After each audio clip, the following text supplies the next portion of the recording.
د نن ورځې درې مهمه او تازه او د پرمختګ خبرونه. د افغان نیوز قدرمن لیدونکو ستړي مشئ، وخت مو بخیر.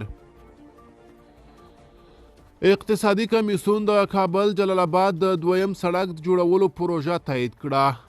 اقتصادي کمیسیون په خپل نوبتي غونډه کې د حق العبور په بدل کې د کابل جلال آباد د دویم سړک د جوړولو پروژه او د کابل ولایت په ختیځه سیمه کې د برېښنایي دروازو د کمپلیکس د جوړولو طرحه منظور او تایید کړه.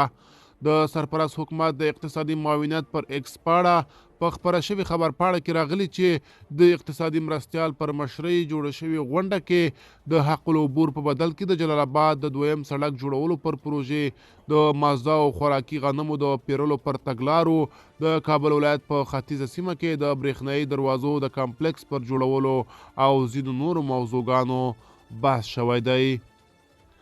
پنجشیر کې په 12م ځل 3519 قرایته زمرود وپلورل شول. د پنجشیر د کانونو پټرولیم ریاست مسؤلین نن د دغه ولایت له کانونو تازه استخراج شوي زمرود د پلورلو خبر ورکړی دی.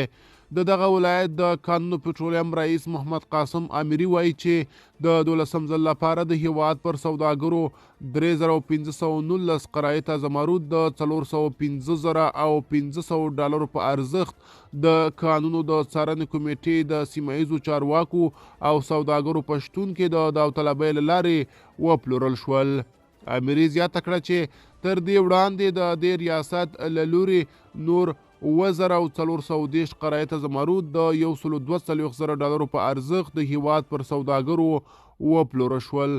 د یادولو وړ ده چې تر دې دمه د پنجشیر له کانونو ترلاسه شوي څه باندې 14,200 قرایته زمرود 2,614,000 او 500 ډالرو په ارزښت پلورل شوي دي.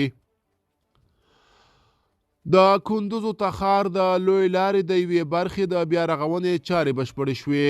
ټولګټو چارو وزارت ویلي چې د کندوز تخار 2.5 کیلومتره سړک د پخولو او د 23 کیلومتر سړک د رغولو او جوړولو چارې بشپړې شوې دي.